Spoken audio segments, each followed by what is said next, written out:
Bonjour tout le monde, merci d'être là dans cette nouvelle table de discussion Empire Solo. Donc, si vous ne connaissez pas Empire Solo, c'est un écosystème pour aider les solopreneurs. Donc, il y a de la formation, de l'accompagnement, des tables de discussion comme aujourd'hui. Il y a des événements, réseautage. Donc, bref, tout le nécessaire pour aider les solopreneurs à atteindre leur idéal de succès. Donc, aujourd'hui, à cette table de discussion, on va discuter d'un sujet super intéressant. On va parler de professionnalisme versus d'authenticité. On va se poser la question, doit-on faire des compromis pour respecter les conventions? Et pour discuter du sujet, on a la chance d'avoir un superbe panel avec 4 panélistes vraiment exceptionnels. Donc, en Marjorie Smith, Alexandra Martel, Aimée la Biscornue, c'est Aimée, ton nom de famille. Desrosiers. Ah oui, c'est ça, Aimée Desrosiers. Pas trop. Et Jennifer Gay. Le pire, c'est que je connais ton nom de famille, mais j'ai regardé sur le Zoom et j'ai vu la Biscornue et là, mon cerveau. À quel point mon brain est ancré dans les gens. Genre, mon nom de famille, C'est la secondaire. biscornue. Exactement. Ouais. Donc, avant de commencer, on va faire un petit tour de table. Je vais vous laisser vous présenter en commençant, tiens, par Marjorie. Oui, ben bonjour tout le monde. Marjorie Smith, mais on me connaît surtout sous le nom de Marjo Smith, copywriter certifié Les mots pour vendre par Alexandra Martel, ici présente. Spécialisée avec le temps dans le brand feeling. J'ai commencé à utiliser cette terminologie-là pour décrire le ressenti qu'on a quand on entre en contact avec une marque. Donc, pour moi, c'est ma passion première. J'ai une affinité particulière pour les archétypes de marque, la recherche nominale, le symbolisme et les émotions. Voilà. Très intéressant. Tu as parlé d'Alexandra. Tiens, on va continuer avec toi. Salut, Alex Martel, autrice, n'est-ce pas? Mes livres sont-ils proches? D'habitude, mes livres sont proches, là. Mes livres sont proches. Je pense qu'il est juste, Ça, là, quand je vous pense qu'il avez est écrit un juste là livre, derrière. ouais, c'est ça, tes gardes à côté, toujours pratique. Mais autrice, conférencière, formatrice, j'ai une business en ligne qui s'appelle Les mots pour vendre parce que je me suis fait connaître d'abord en parlant de copywriting, donc de rédaction persuasive. Avec le temps, je me suis diversifiée un peu beaucoup. Je parle maintenant d'une multitude de sujets, incluant le pricing de valeur, par exemple, destiné aux travailleurs autonomes. Mais mon sujet du moment, c'est définitivement l'intelligence artificielle et comment ça change la vie des créateurs, créatrices de ce monde. Puis, sinon, j'adore le café, les grues et j'aime tout le monde qui est sur le panel ici aujourd'hui. Super, merci beaucoup. Et pour ceux qui sont en audio, Aimé fait des cœurs, là. On sent de l'amour ici. Aimé, vas-y donc. C'est la partie que je trouve toujours un petit peu difficile à faire parce que c'est difficile de me définir puis de mettre des mots justes puis de me placer dans une boîte parce que, bon, je me sens un peu multipassionnée. Je suis designer graphique de senior. Ça va faire 19 ans, ça va faire 20 ans l'année prochaine que je fais du design graphique.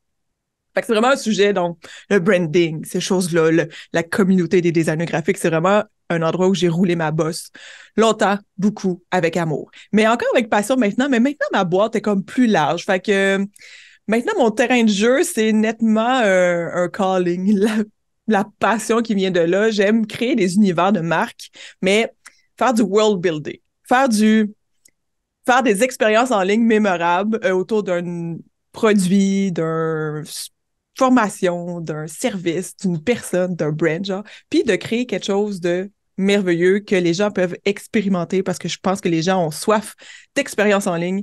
Donc, c'est là que je me place en ce moment. J'ajoute Discord Genius au passage.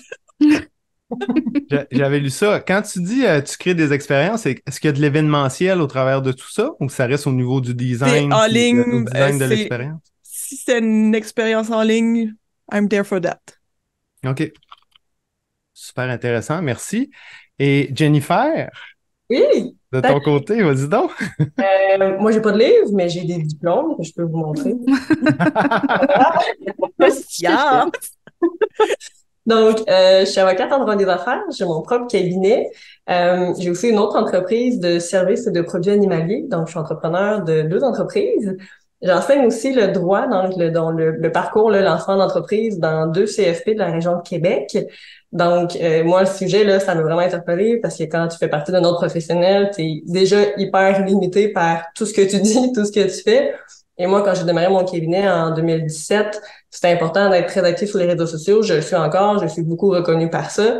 Mais moi, c'est un enjeu quotidien, là, mes limitations professionnelles par rapport à ma création de contenu, autant de contenu gratuit, e-book, avec publication sur les réseaux sociaux, articles de blog. Fait que moi, ça me limite beaucoup. Fait que le sujet m'a très interpellée. Fait que j'ai bien hâte qu'on en parle avec la belle brochette de panélistes aujourd'hui. Super, merci beaucoup, merci. On va commencer ça avec une première question. Il y a une expression que j'entends souvent et qui me fait un peu grincer les dents, c'est euh, quelque chose comme franchement, c'est donc pas professionnel, ça, hein? Ça, on entend ça souvent, des fois d'une autre génération, mais ça fait référence souvent à des critères qui sont superficiels, l'apparence physique, la façon de se présenter, de parler, de communiquer. Et donc, ça m'amène à vous demander, est-ce que ça se résume à ça, le professionnalisme, d'une part? Et sinon, qu'est-ce que c'est que le professionnalisme? Puis comment ça prend forme pour un entrepreneur dans votre réalité d'entrepreneur? Donc, on peut commencer ça avec Jennifer, qui a été la dernière à se présenter. Vas-y donc.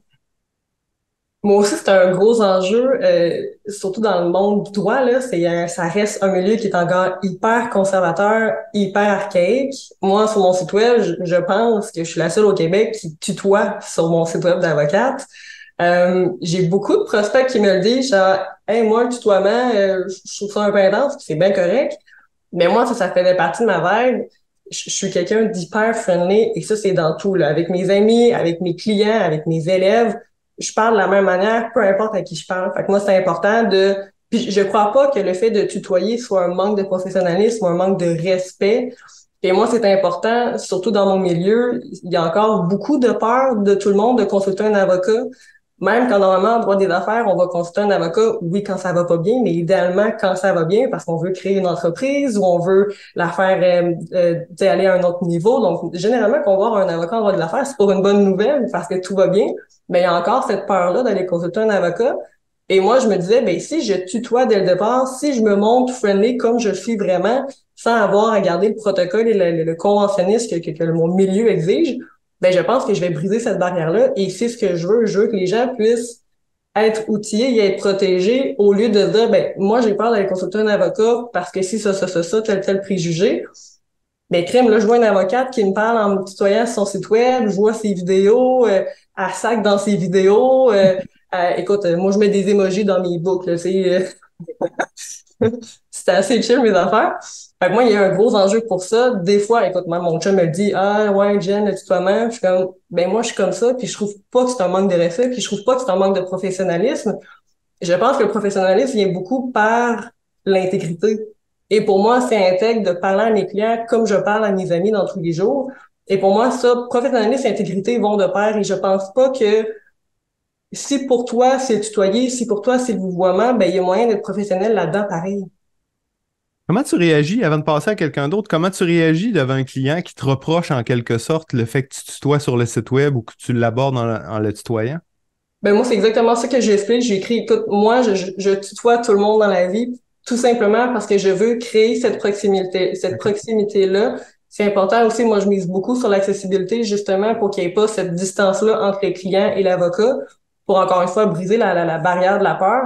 Et pour moi, je crois que le tutoiement au lieu du vouvoiement aide beaucoup à ça. Et considérant qu'on est en technologie, ben, il faut que cette barrière-là, je puisse la casser le plus rapidement possible. Et pour moi, c'est de passer par le tutoiement. Fait que normalement, quand je l'explique comme ça à mes prospects qui me disent, ah, je suis moins à l'aise à ce niveau-là, ben là, généralement, la barrière tombe. Puis ça, je l'impose pas. Si les clients préfèrent me vouvoyer, il y en a qui préfèrent me vouvoyer, il y en a qui préfèrent m'appeler maître gay. Mais généralement, vu que je tutoie assez rapidement, la plupart de mes clients m'appellent Jen, là. Tu sais, pour te donner une idée à quel point c'est chill, là. C'est drôle parce que quand je t'écrivais des courriels, j'écrivais Jen, puis je me disais, ah, je sais pas si je peux me permettre d'écrire Jen, puis j'écrivais Jennifer. Gâtez-vous. OK, cool. Aimé, de ton côté, comment Ben, ça se traduit le professionnalisme pour toi? C'est drôle parce que moi, je m'attendais à commencer de parler de l'autre volet de notre question du jour, tu sais, puis j'étais prête à parler de l'autre volet de l'authenticité. Mais là, tu me poses la question du professionnalisme, puis je suis comme, la manière dont tu l'amènes, ça sonne comme un préjugé, tu sais, comme un indicateur de valeur qui est différent pour vraiment tout le monde. Tu sais, il y a un aspect où le professionnalisme, puis là, tu dis comme, tu as commencé en disant comme une certaine génération ou un certain groupe de monde, ou bref. Mais tu vois que je pense, dans mon cas, le professionnalisme va surtout se démarquer dans les actions posées, puis... Mais comme c'est une valeur, dans le sens que, pour moi, qu'est-ce qui est professionnaliste n'est probablement différent pour d'autres personnes. C'est comme pour moi qu'une avocate parle au-dessus, je trouve ça awesome pour toutes les raisons qu'elle a données, puis jamais je vais me dire c'est nettement moins professionnel. Mais je vais peut-être juger, étant graphiste, je vais peut-être juger les gens avec des visuels un peu moins de qualité sur leurs réseaux sociaux comme étant comme, OK, eux autres, je leur fais un peu moins confiance sur leur capacité de faire parce que j'ai un jugement de valeur sur leur visuel. Fait que mon préjugé serait comme, tes visuels sont moins beaux, t'es peut-être un peu moins professionnel for now, genre. C'est là que je me pose au niveau du professionnalisme. Intéressant. N'hésitez pas à jumper, hein. Je suis pas maître de cérémonie ici, là. Donc, je peux vous donner un peu le droit de parole, mais si vous voulez prendre le micro, n'hésitez pas. De ton côté, Marjorie? Écoute, Je t'écoute. être professionnel, mais qu'est-ce que ça veut dire exactement? Tu sais, pour moi, c'est comme si je vois l'image, et je pense que plusieurs personnes voient cette image-là, peut-être d'uniforme, certains masques aussi qu'on se met euh, pour dire qu'on est professionnel, tu sais. Euh, pour moi, je pense que d'être professionnel, de se cacher derrière ce mot-là, c'est la voie facile. Tu sais. C'est la voie facile de se cacher derrière ça parce qu'on veut rien se faire reprocher. C'est quand on agit de façon professionnelle, c'est plus facile de ne rien se faire reprocher. C'est plus facile aussi parce qu'en fait, on veut se faire aimer aussi par tout le monde. Tu sais. On cherche un sentiment d'appartenance. Tu sais. Okay. Fait que moi, je dirais que c'est ça d'être professionnel, de se cacher derrière cette voie-là, c'est un peu la voie facile. Je sais pas, Alex, qu'est-ce que t'en penses? C'est un peu de vouloir plaire à tout le monde, tu sais, de pas vouloir déranger. De faire consensus. De faire consensus. Tu sais, Ah, d'utiliser j'aime les ça, mots qu'il faut utiliser. Tellement. J'aime ça, moi, Beaucoup dans le cette people vision-là. pleasing. Hein? J'adore cette vision-là.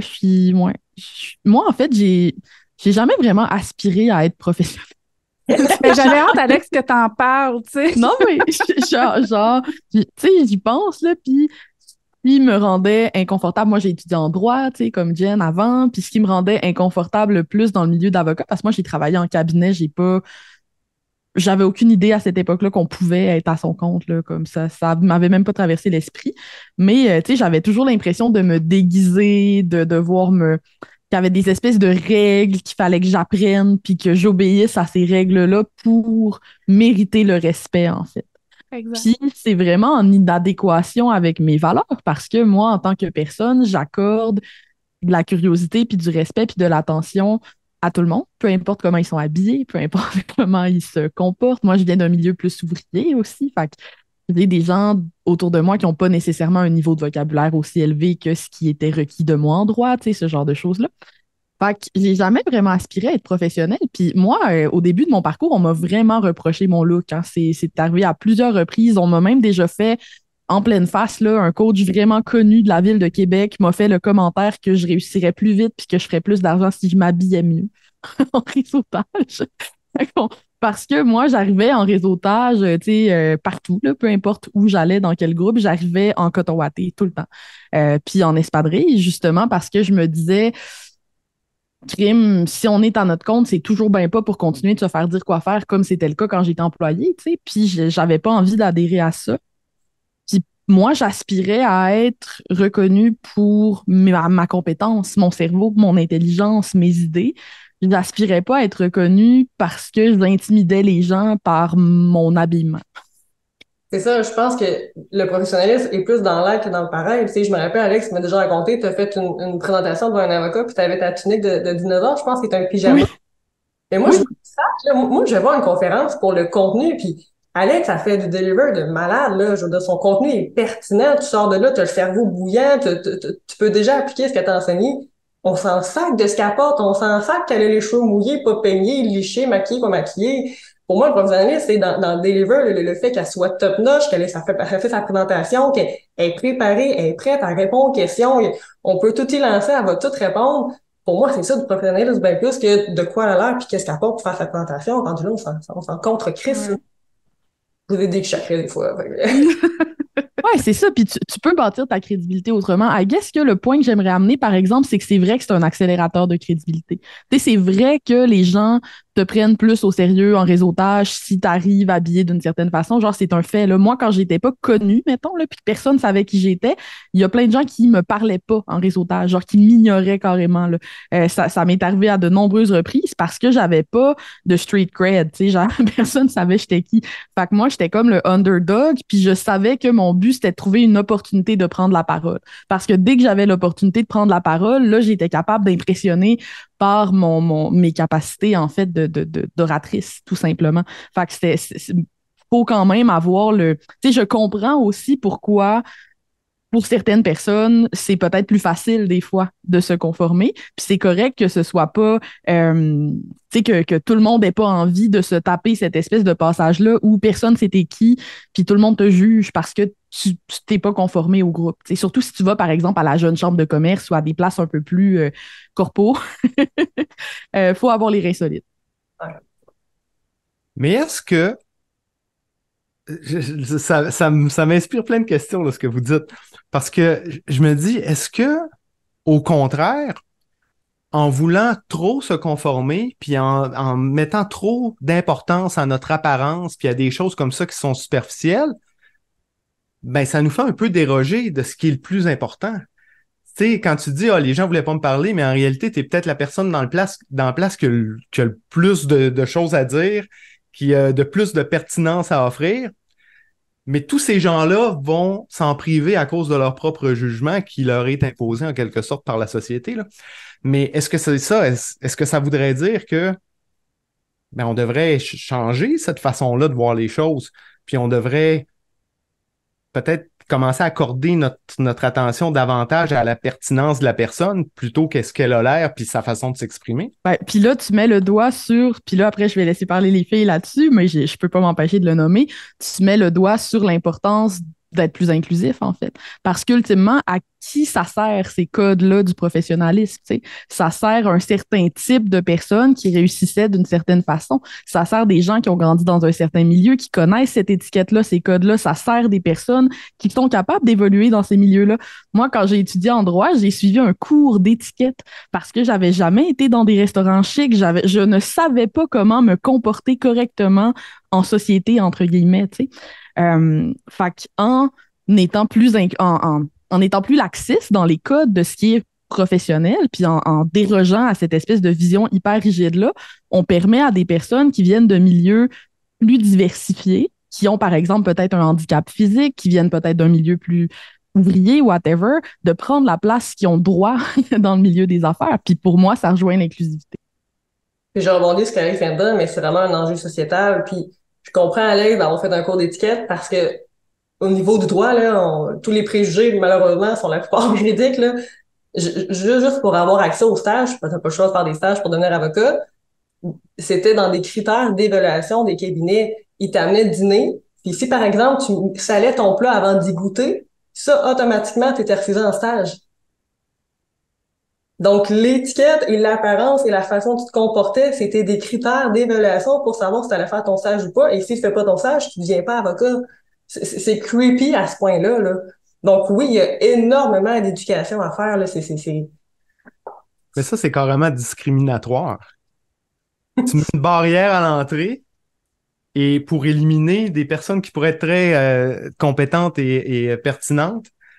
Ouais. Mais tu peux le faire passer pour une compétence, tu sais. Tu peux dire, c'est pas parce que tu viens de tel milieu, c'est parce que t'es pas professionnel. Ça efface le fait que ton milieu influence tellement ton niveau de langage, ta façon de t'habiller, ta façon d'être. Moi, c'est de quoi à quoi je pense souvent, là. Vraiment. Puis je trouve que le web a permis ça, par exemple. Tu sais, là, on commence à avoir des Geneviève Gauvin habillées super flyées, des aimés qui font des stories absolument délicieuses tous les jours. Tu sais, ça crée... Je pense que ces exemples-là donnent envie à des gens de, de se crédibiliser autrement. Puis c'est croustillant pour moi. Ça a démocratisé l'accès en quelque sorte. On peut accéder plus facilement aux compétences à pertinence avant de justement se faire freiner là, par ce qui est de l'apparence. Absolument. Marjorie ou Aimée, voulez-vous ajouter quelque chose? Marjorie, vas-y donc. Ben, en fait, j'allais dire que oui, tu sais, il y a des professions, il y a des domaines que oui, c'est plus facile de se dire, à bas les normes professionnelles établies, tu sais, en tant que solopreneur, surtout dans certains domaines, là, tu sais, en marketing, en graphisme, tu sais, des domaines plus créatifs, plus éclatés, où c'est plus facile de sortir du lot puis de sortir de la boîte qu'on nous a mis, contrairement à d'autres domaines où il y a un code de déontologie, il y a des normes éthiques, des ordres professionnels et tout ça. Tu sais, je comprends vraiment ça. Puis, tu sais, quand je disais tantôt que c'était peut-être la voie facile derrière se cacher, c'était pas négatif.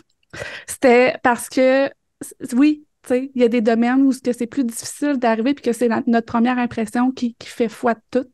Fait que, tu sais, puis en tant qu'humain, ben, on veut se faire aimer de tout le monde, on veut se faire accepter de tout le monde, c'est normal, c'est le propre de l'humain. Tu sais, fait que c'est pas facile de se dire, ben moi, au-delà de me faire aimer, ben, tu sais, je vais all-in dans ma voie. Moi, c'est ça que je prône, c'est ça que je veux le plus pour tout le monde, mais c'est pas facile comme voie, tu sais. Fait que, voilà, c'est ce que j'avais à dire, à rajouter un petit peu comme nuance sur ce que j'ai dit tout à l'heure. Oui, mais quand on a une carrière un peu plus professionnelle, il y a des balises, puis on est un peu contraint de rentrer à l'intérieur de ces balises-là. Moi, comme ingénieur, quand j'ai commencé à travailler en entreprise, je me souviens à un moment donné, ça faisait un moment, là, j'avais voyagé 1 an après l'université, ça faisait un moment que j'avais pas fait de rapport, mais avec un langage, disons, soutenu. Mhm. Et j'avais fait un rapport, puis le vice-président m'avait dit, ah David, le langage que tu as utilisé, le rapport était très bon, pertinent, tu sais, mais le langage que j'avais utilisé ne convenait pas. Et donc, j'ai été obligé d'y revenir, tout le retravailler, puis sortir le langage que j'utilisais à l'université. Et donc, vas-y donc, Alexandra, tu veux... Ah, mais je pense que le chemin pour se sortir de ça, c'est de faire ce que Jen a fait, en fait. C'est-à-dire que le seul moyen, dans un domaine vraiment traditionnel, de défaire ces codes-là, c'est d'être ton propre boss. Si tu as un boss qui peut appliquer les critères sur toi, c'est foutu parce que c'est sûr qu'il va vouloir que tu te conformes. Ça prend de l'audace pour oser faire différemment. Par contre, quand tu le fais, tu sais, moi, on a 2 excellents exemples de jeunes avocates au Québec qui se sont démarquées très vite. Autant Jen que Aïcha Tori, les 2 se sont établis très rapidement puis ont dérangé dans le monde juridique. Tu sais, on n'en parle pas, là, mais moi, je suis pas mal sûre que le fait qu'Aïcha, mettons, soit allée donner des cours au barreau sur comment avoir une présence en ligne à des avocats qui ont 3 fois son âge, ça, tu sais, ça dérange, là. Puis Jen, ça dérange ce qu'elle fait, l'éducation qu'elle fait sur les réseaux sociaux, là, tu sais.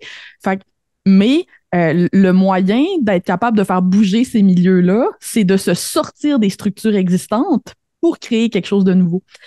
Puis ça se fait. Et quand tu le fais, tu t'établis, je pense, encore plus vite comme une experte. Tu sais, Jen, mettons, comme tu tutoies et que tu es la seule à tutoyer, l'impact de ce truc de copywriting-là, qui en marketing, mettons, c'est bien basic, là, avoir de la proximité avec le tu, mais dans le monde du droit, c'est un bouleversement, tu sais. Fait que vraiment, il y a le côté, c'est plus tough, faut que tu passes par un chemin alternatif, mais l'impact est décuplé, par exemple, quand tu es dans un domaine traditionnel. Amen to that. C'est vrai qu'il faut de l'audace parce que vu que je brise ça, moi, j'ai des collègues qui font des plaintes au barreau puis qui copient-collent des posts que j'ai fait. Moi, le barreau a déjà enquêté sur moi. Le barreau continue de me surveiller, de m'appeler. Ah, ta publication, on aime moins ça, peux-tu? Moi, je suis surveillée constamment parce que je dérange mes collègues et je dérange mon ordre professionnel. Et c'est à moi, tous les jours, de me faire, je le risque. Moi, à chaque fois que je perds sur scène ou que je perds sur programmé, il y a un enjeu éthique de me dire, j'y vais-tu là ou j'y vais pas. Et à chaque fois que je prends que je ne pèse que sur ce petit bouton-là, il y a un petit trail d'adrénaline de j'y vais, quitte que coûte. J'ai pas le choix parce que je veux qu'il y en ait plus comme moi. Je veux qu'il n'y ait plus aucun entrepreneur qui ait peur d'aller voir son avocat. Et si ça passe par le risque d'avoir encore un autre dossier au barreau, ben ce sera le cas. Puis crème, j'ai pas 25 ans de pratique, là, puis j'ai quand même un bon dossier au barreau, là, parce que je les dérange, puis je dérange mes collègues. Mais moi, ça n'a pas de maudit bon sens qu'un collègue vérifie ce que je fais, puis dit au barreau, ouais, ça me semble qu'elle dépasse un peu telle limite. Grand Dieu, laissons-nous vivre, là. Si tu aurais voulu le faire, mais que ton cabinet te l'empêche, pars ta business comme j'ai fait.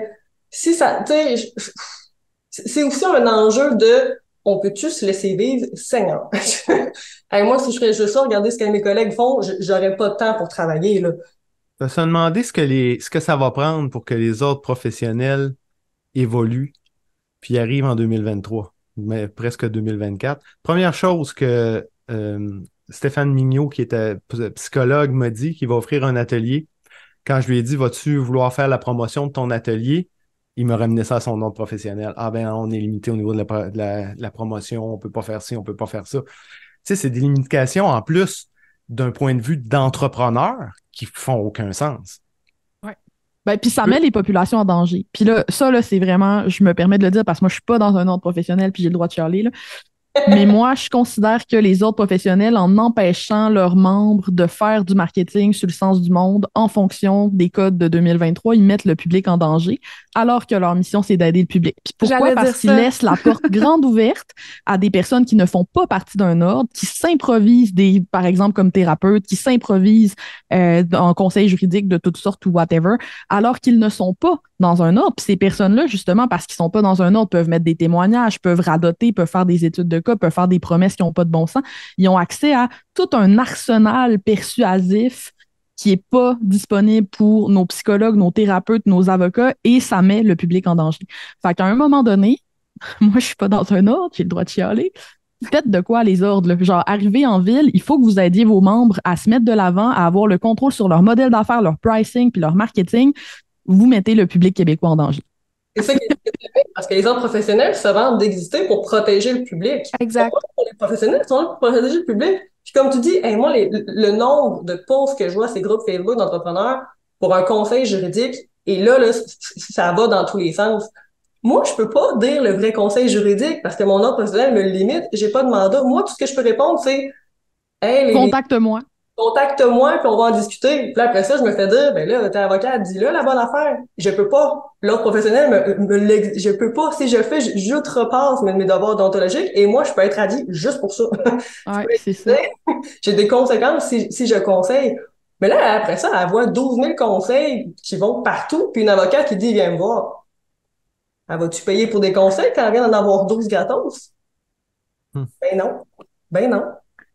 Ouais. Je veux revenir à une chose qui a été dite, que ça prenait du courage pour sortir de la boîte, pour sortir du cadre, pour faire les choses différemment. On a parlé de tutoiement.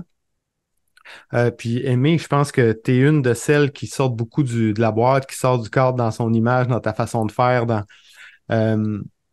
J'ai envie de vous poser la question, oui, ça prend du courage, mais dans quelle mesure c'est bénéfique aussi pour un entrepreneur que d'avoir le courage de faire les choses différemment?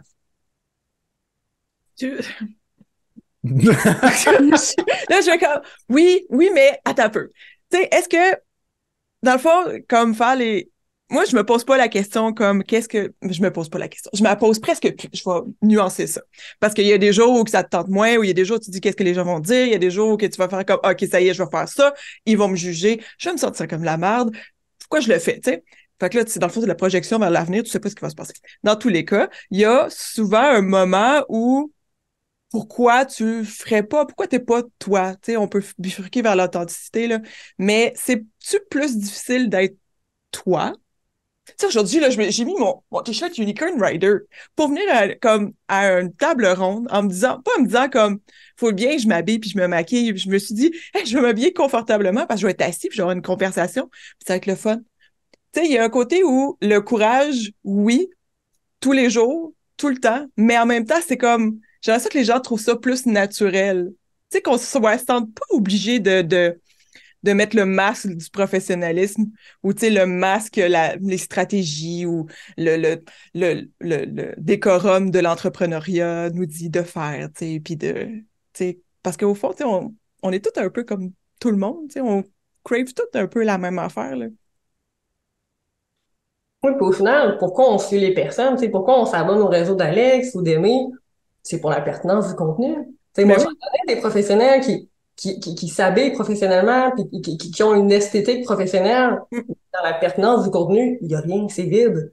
Mais Ouais. je ne dirais pas ces personnes-là. Puis il y en a d'autres qui sont hyper professionnels avec un contenu super pertinent, d'autres ils ont un contenu super éclaté, mais que la pertinence n'est pas trop là. Fait que je pense que c'est ça l'enjeu, en fait, au final, là. C'est pour ça qu'on se fait suivre, puis qu'on suit des gens, c'est pour la pertinence, ils nous apportent quelque chose, c'est divertissant, mais il y a quelque chose plus que juste, es-tu professionnel ou pas? Ouais, puis c'est là En qu'on fait, peut mettre la barrière de, excuse-moi Marjorie, la ben non, barrière de, vas-y, faut on le. est-tu obligé d'être éclaté, tu sais? On est-tu obligé d'avoir une personnalité top-notch dans le tapis?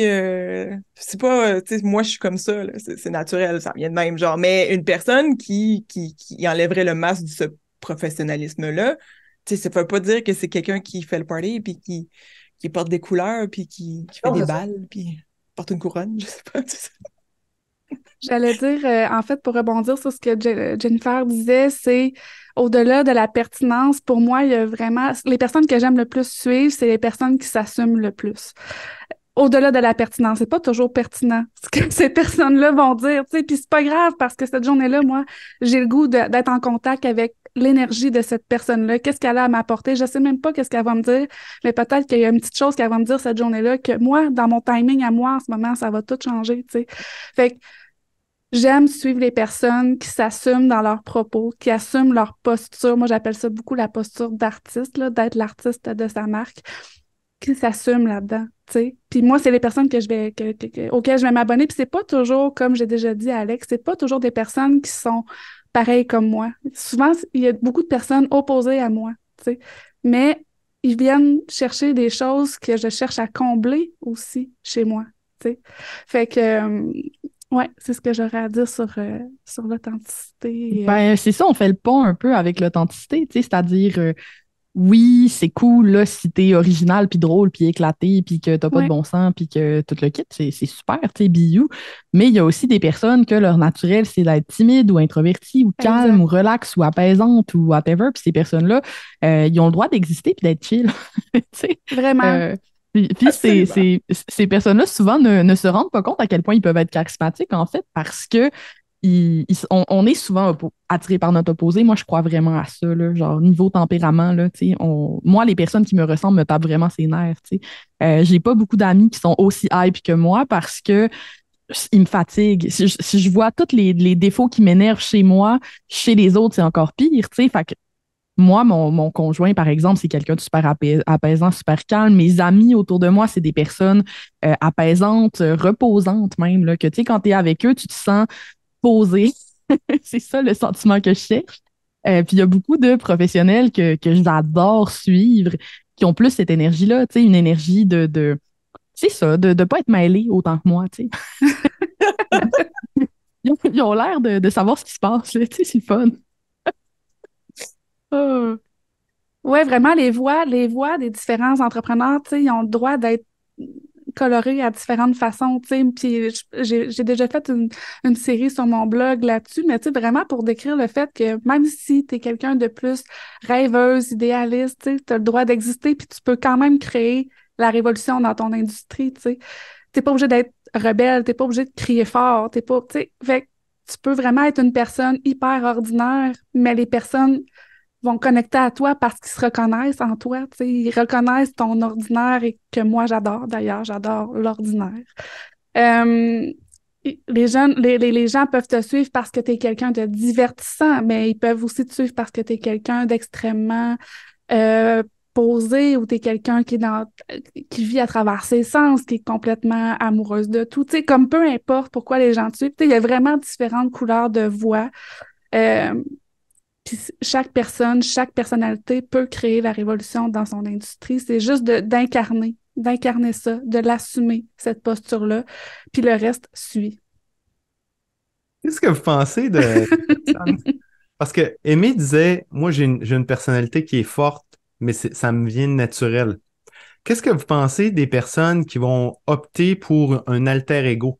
On va voir ça à l'occasion des personnes qui vont avoir comme une espèce de personnalité publique où justement, ils amplifient, souvent c'est traits de personnalité qu'ils ont déjà, mais qui vont les amplifier pour créer un alter ego qui va se démarquer davantage. Moi, j'en ai un, puis j'ai même pas fait exprès. Moi, c'est un running gag dans mon couple que j'ai une voix de webinaire, et c'est vrai. Je veux dire, quand je me réécoute en webinaire, je suis comme « Oh my God ». Puis récemment, j'ai vécu une situation vraiment drôle où je suis allée dîner avec une amie qui dînait déjà avec 2 autres amis, puis elle me dit, une amie entrepreneur que je connais super bien, avec qui je passe beaucoup, beaucoup de temps dans ma vie personnelle aussi. Puis l'amie me dit, viens nous rejoindre. Puis les 2 autres personnes, je les connaissais moins, puis je vais dîner avec elle, puis ben chill, là, juste un dîner normal, on jase, ils parlent d'affaires. Puis là, ça m'a comme donné une idée, puis j'étais un peu dans ma bulle. Puis après, mon amie m'a expliqué que une des 2 filles qui me connaissait moins, qui était là, se demandait si j'étais fâchée pendant le dîner. Elle se demandait si j'étais en colère parce qu'elle trouvait que j'étais comme un peu plus morose, que je parlais moins, que j'étais plus relax. Mais c'est parce qu'Alex, dans la vie de tous les jours, elle a un TDAH, là. Des fois, elle zone out là, pendant un dîner puis elle est en train de penser à autre chose. Je suis pas toujours mon persona de webinaire comme ça. C'est pas viable, tu sais. Je veux dire, c'est pas toujours la grande rebelle, là. Ben non, c'est ça. Des fois, je zone out puis je suis dans l'une puis je suis relax puis j'ai un côté très, tu sais, je prends des longs bains toute seule puis je lis des articles scientifiques, là. Il y a ça qui vit en moi aussi, tu sais. Fait que ça m'a fait rire de voir les attentes que ça lui avait créées de me côtoyer juste à travers mon persona des réseaux sociaux. Puis pour moi, c'est pas un manque d'authenticité. En fait, pour moi, c'est essentiel de protéger la personne que je suis réellement de mon persona en ligne parce que à la notoriété que j'ai maintenant, je vis des situations des fois qui peuvent me mettre mal à l'aise, tu sais, les gens ont vraiment l'impression qu'ils me connaissent là. Puis c'est unidirectionnel. Moi, je les connais pas toujours en retour. Fait que moi, je le vois comme très sain de créer cette séparation-là entre Alex Martel, mon personnage de scène, qui donne tout le meilleur que j'ai de moi-même niveau charisme, entertainer, intelligence.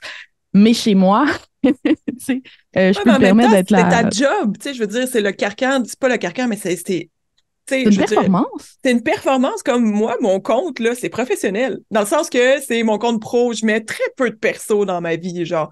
Tout ce que je parle, c'est lié à ma job. Tout ce qu'on voit, c'est mon bureau. Genre, je montre jamais mes enfants, je montre jamais mon chum, très rarement. Puis, je me sens pas moins authentique de protéger avec une... C'est comme si je mettais d'avant ce côté de ma profession, ce que je te vends comme service puis tout le kit, teinté de moi, bien entendu. Je me sens pas moins moi en conservant une partie. Moi, je trouve que l'idée de l'alter ego est géniale. Je trouve que c'est un bon moyen de se protéger. L'affaire, c'est que c'est relativement nouveau qu'on en parle. Fait qu'il y a comme une job à 2 niveaux, dans le sens comme, oui, t'acceptes que t'as un alter ego, mais les gens, ils comprennent pas ça encore. Le voile qui dépasse, disons, les réseaux sociaux que tu utilises, le voile que moi, j'utilise beaucoup Instagram, mais hors d'Instagram, tu sais, mon quotidien n'est pas aussi... Ben oui, en fait, mon quotidien est aussi éclaté que ce que je montre, mais il y a comme un aspect de... J'aime bien dire que quand je montre 50% de ma vraie vie, c'est 50% de vrai. C'est vrai, c'est pas moins authentique parce que j'en montre juste 50%. Puis je trouve que l'alter ego vient mettre bien ça, vient bien protéger ça. Tout à fait. Vas-y, Jen. Mais t'as pas l'obligation non plus, tu sais. On dirait que ça vient avec ça de, hey, on est en réseaux sociaux, t'as pas le choix de tout montrer, on doit voir tes enfants, on doit voir ton chum, on doit voir ton bordel. Non, moi, pas le goût de te montrer ce que je fais le matin. On veut voir le bordel à Jen! Ouais! Ça, moi, ça reste jamais c'est tellement vrai, ça. On vous doit rien, man. Absolument pas. On vous doit fuck all, pis c'est pas parce qu'on voit pas personnel qu'on met un alter ego. C'est moi qui décide ce que je montre ou pas, puis j'ai aucune obligation par rapport à ça, que ce soit par rapport à quelqu'un, par rapport à la société, par rapport à Facebook. On me demande de rien, on m'exige rien, puis c'est pas... On n'en crée pas un alter ego parce que je te montre pas 100% de ma vie. Moi, c'est important, tu sais, c'est les réseaux sociaux. Je montre ce que j'ai envie de montrer, pardon, mais moi, j'étais quand même vraiment beaucoup à ma vie privée. Tu sais, moi, j'en vois du monde là, qui font 8 000 stories par jour, puis on les voit s'entraîner, on les voit à l'épicerie, on les voit marcher, puis c'est bien correct. Moi, j'ai besoin d'avoir ce côté privé-là, mais je n'en considère pas avoir un alter ego parce que je montre pas tout. Puis à l'inverse, il y en a aussi qui ont un alter ego, même s'ils montrent tout, tu sais. Ouais, c'est intéressant. Moi, c'est plus dans le sens que quand je show up en ligne, je veux être la version la plus drôle, charismatique, brillante rapide d'esprit, vive d'esprit de moi-même. Puis, tu sais, je me prépare pour ça, là. Je veux dire, je sais pas, on peut pas décoller un enregistrement random de l'après-midi, puis je vais être comme ça, là, parce que je suis pas toujours comme ça. Tu sais, moi, je suis à mon meilleur le matin. Fait que si j'ai une entrevue de podcast l'après-midi, je ferai rien de l'avant-midi. Je vais me préparer pour avoir cette vivacité-là, cette disponibilité-là. Fait que c'est un peu comme ça que je le vois. Tu sais, pour moi, l'alter ego, c'est plus d'avoir une espèce de... C'est ça, c'est comme canaliser mes meilleures qualités dans certains contextes, puis accepter le fait que je suis pas obligée de toujours faire cet effort-là. Oui, mais c'est vraiment un examen de conscience que chaque personne a à faire, tu sais, parce qu'en tant qu'humain, on a plusieurs facettes, tu sais. Puis on n'est pas exactement, moi, je suis pas exactement la même Marjo précisément avec ma sœur, avec ma mère, avec ma meilleure amie, avec, tu sais, oui, tu sais, je suis Marjo, là, mais je vais montrer différentes facettes de moi, dépendamment des interactions que j'ai, tu sais. Fait qu'en tant qu'entrepreneur, qu'est-ce que je choisis de montrer comme trait de ma personnalité? C'est un pouvoir qu'on a, tu sais. C'est complètement, on est dans l'empowerment, là, de qu'est-ce qu'on choisit de montrer comme persona, tu sais, parce que oui, veut pas, on a un persona en tant qu'entrepreneur, tu sais. Puis c'est tout à fait normal, tu sais. Puis moi, c'est quelque chose que je vais prôner aussi, tu sais, puis que je vais parler aussi, surtout à travers, on parlait d'alter ego, mais moi, je parle de ça à travers les archétypes de marque, mais exactement, tu sais, qu'est-ce qu'on montre comme univers, qu'est-ce qu'on construit autour de nous comme univers, tu sais, puis c'est ça qui donne une espèce d'ambiance, d'énergie, d'aura autour de nous, tu sais. Dans le fond, depuis toujours, là, on a toujours eu une personnalité plus professionnelle, une personnalité à la maison, une personnalité au bureau, une personnalité avec nos amis. Puis je me demande si l'alter ego, ce serait pas notre personnalité de scène. T'sais, moi, étant plus jeune, j'ai fait des spectacles, puis le David, avec un micro dans les mains, c'était quelqu'un d'autre, que personne connaissait, mais j'étais là pour faire un show, puis tu sais, je faisais mon show. Puis des fois, je me demande si, avec la réalité à partir de la discussion qu'on a aujourd'hui, je me demande si, justement, avec la réalité des médias sociaux, un peu comme Alexandra le dit, on arrive en webinaire, c'est comme on commence le show. T'sais, on met notre personnalité, on fait notre spectacle, puis là, l'alter ego embarque. Puis peut-être que certains utilisent cet alter ego-là plus souvent que d'autres. Je ne sais pas ce que vous en pensez. Tu sais, je pense à Jen Gauvin. Je pense qu'elle a une personnalité qui... Je la connais pas personnellement, mais pour écouter son podcast beaucoup, j'ai pu comprendre qu'elle a une personnalité différente dans la vie que comme son alter ego, qui semble être assez présent sur toutes ses plateformes, sur à peu près toujours. Donc voilà, peut-être que c'est la façon de doser qui va varier à ce moment-là. Ouais, peut-être. Puis ça aussi, je pense que c'est une question d'être à l'aise, tu sais, c'est-à-dire combien d'énergie tu as envie de mettre dans cette performance-là. Parce que pour moi, plus ton alter ego est peut-être différent de ton naturel, plus ça demande de l'énergie. Tu sais, moi, pour vrai, là, donner une conférence, ça me demande beaucoup d'énergie, là. Je m'en viens meilleur parce que j'en ai donné plus, mais je me rappelle les premières fois que j'ai donné des conférences, là, des fois, il y avait des after-parties, là. Tu sais, mettons, quelqu'un m'invitait, j'invite du monde dans ma chambre, après, on va boire un verre, on va faire telle affaire. Puis j'ai jamais été capable d'aller à un after-party parce que j'étais brûlée, genre vidée là, de tout mon jus. Là. J'ai jamais été autant fatiguée qu'après avoir donné une conférence. Parce que pour moi, c'est vraiment, ça me demande beaucoup d'énergie d'être autant concentrée, autant disponible, autant, alors que mon naturel, c'est d'être distraite, c'est de zone out, c'est d'être vraiment plus relax. Là. Si vous me connaissez dans la vie de tous les jours, tu sais, j'alterne entre des périodes d'hyperactivité puis des périodes hyper inattendues. Fait que le fait d'être autant concentré, autant focus, puis de donner le meilleur de moi-même pendant des fois 1 heure et demie, man, je peux te dire qu'après, je suis brûlée. Fait que peut-être aussi qu'il y a une question de... Tu sais, il y a des gens qui sont des performeurs nés, là. Il y a des... Tu sais, je suis pas mal sûre que Céline Dion, après avoir donné un show, elle était capable de dormir, là. Tu sais, elle était pas sur l'adrénaline de même à l'infini, là. Elle est habituée, elle l'a dans le sang, c'est naturel pour elle. Fait que je pense que peut-être qu'il y a des gens pour qui c'est plus naturel de donner une performance. Probablement les extravertis. Ouais, peut-être. Les vrais de vrais gros extravertis ou les artistes, tu sais, les gens qui ont fait du théâtre, puis qui... Moi, j'ai jamais aimé le théâtre. Les gens sont surpris là, quand je dis ça, mais j'aimais pas ça, jouer un personnage. Ça m'épuisait, je trouvais ça difficile, tu sais. Versus, il y a des gens, des fois, introvertis, mais que le théâtre, pour eux, c'est comme, oh my God, ça les libère, ils trippent, ils capotent. Je pense à Nicolas Harton de Communication Futée, là, tu sais, le conjoint de Mélissa Lapierre, je sais pas si tu les connais, mais Nicolas, il est super introverti, puis c'est dans le théâtre qu'il a trouvé son extraversion qui a permis. Fait que peut-être qu'il y a des gens pour qui c'est le fun, puis c'est naturel, puis c'est facile de faire cette performance-là, puis pour qui l'alter ego devient un outil vraiment, vraiment hyper puissant, puis d'autres pour qui c'est fatigant. Tu sais, dans le fond, c'est rare que c'est la même affaire qui marche pour tout le monde dans tout. Fait que pourquoi ce serait le cas pour ça? On a des énergies différentes. Tu sais, je pense par exemple à mon chum qui est plus du genre justement réservé et calme. Moi, par exemple, une soirée de réseautage, même si je parle à foule de monde, c'est le genre de soirée, moi, qui va m'énergiser. Moi, je vais revenir là, puis je pourrais partir n'importe quel projet. À l'inverse, Jimmy, après une soirée de réseautage, il est brûlé, il est vidé. Fait que c'est une question aussi d'énergie. Qu'est-ce qui te brûle? Qu'est-ce qui est énergivore pour toi? Tu sais, moi, quand je donne un cours de 3 heures en droit, je sais que moi, mes élèves sont brûlés, là. 3 heures de droit, quand tu connais pas vraiment ça, c'est brûlant. Moi, mettons, je suis fatiguée, mais je suis énergisée, là. Moi, je sors du droit, là, je sors de mon cours de droit 3 heures, puis là, donnez-moi un autre. Je vais finir ma journée. Moi, je suis sur un hype, là, parce que moi, c'est le genre de choses qui me créent de l'énergie. Mais ça, c'est vraiment personnel à chacun. Puis, je pense que la clé, c'est d'apprendre à se connaître, savoir qu'est-ce qui nous énergise, puis qu'est-ce qui est énergivore pour nous, puis après ça, ben, de doser en fonction des activités, qu'est-ce que tu veux accepter, qu'est-ce que tu veux refuser en fonction de qu'est-ce qui t'en donne, puis qu'est-ce qui t'en coûte, tu sais. Intéressant. Moi, je suis un peu comme ton chum. Je fais un événement réseautage, je suis brûlé. Puis même au niveau du focus, Alex, je me reconnais dans toi par rapport à ça. On a parlé de professionnalisme, on a parlé d'authenticité.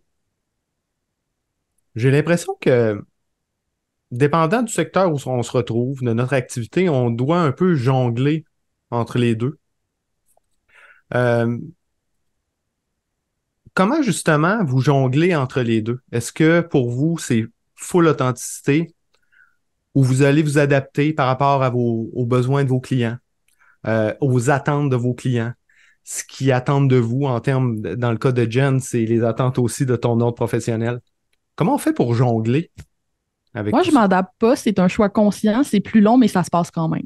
Tu sais, là, je donne ma formation sur l'IA mercredi prochain. J'ai des employés du gouvernement qui se la sont fait payer. J'ai une employée de l'Ordre des ingénieurs du Québec. J'ai j'ai plein de monde corpo qui s'inscrivent maintenant à mes formations. Ça a juste été plus long les avoir parce que au début, j'étais pas crédible pour eux. Mais maintenant que je suis hyper bien établie dans mon marché, maintenant que, je veux dire, j'ai fait une formation en rédaction pour le QLF, là, genre, j'ai failli mourir là, quand ils me l'ont offert. Là, j'étais comme, oh mon Dieu, l'Office québécois de la langue française, moi, me niaises-tu? Wow! Tu sais, c'est vraiment. Moi, je voulais ça.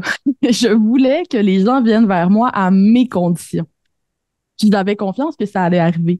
Est-ce que ce serait arrivé plus vite? Est-ce que j'aurais pu rentrer dans le monde corpo plus rapidement puis faire plein de formations si je m'étais un peu plus conformée? Probablement. Moi, je crois que oui. Mais c'est pas le chemin que moi, j'avais envie de suivre. Mais est-ce que tu n'aurais pas atteint un plateau? Ah, excuse-moi, Jen. Non, non, pas trop, mais j'ai l'impression qu'on le présente tout le temps comme un ou l'autre. Soit t'es professionnel ou t'es authentique, et pourquoi pas les deux? Puis là, je reviens à ce que je disais tout à l'heure, mais donc, Alex vient me voir pour un contrat. Tout va être authentique dans le sens où je vais la tutoyer, je vais être super friendly avec elle, mais le contrat va être super professionnel, il va être rédigé en fonction de mes obligations déontologiques, en fonction de pouvoir la protéger, en fonction de ses activités. Puis moi, je me rappelle, quand j'ai fait faire mon contrat par Jen, un des trucs que j'ai le plus aimé, puis c'est vraiment un détail, là, mais ça m'a comme en anglais, on dit wholesome, là, tu sais, quand quelque chose te nourrit, genre, là, puis t'es comme tout content. C'était ça mon émotion. Mais, tu sais, je disais, j'aimerais ça qu'il y ait d'un côté friendly, genre au contrat, puis quoi que ce soit. Puis, tu sais, dans les contrats, au début, tu nommes les parties, tu sais. Puis moi, au lieu d'être, mettons, l'entreprise ou whatever, c'est Alex.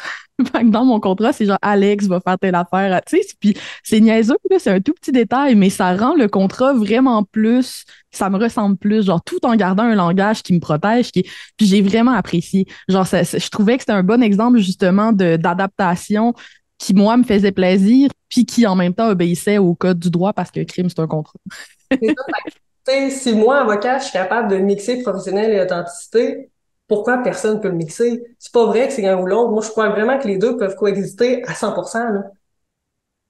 Mais ce que ça veut dire, c'est qu'en réalité, ça dépend un peu de la définition qu'on s'en fait du professionnalisme. Là, si on a une définition qui est fondamentale par rapport au professionnalisme, sur le service qu'on va offrir, peu importe notre apparence, notre niveau de langage, etc., on peut très bien offrir un service de haute qualité, être pro dans notre approche, avoir des processus qui sont bien définis, mais être pleinement authentique avec la personne qu'on est, être en phase avec nos valeurs, parler comme on parle tous les jours, pas besoin de parler en cul de poule puis de s'habiller comme la... Tu sais, on s'habille comme on veut, là, tu sais, pas toujours être obligé d'avoir un veston, etc., etc. Fait que, tu sais, c'est un bon point.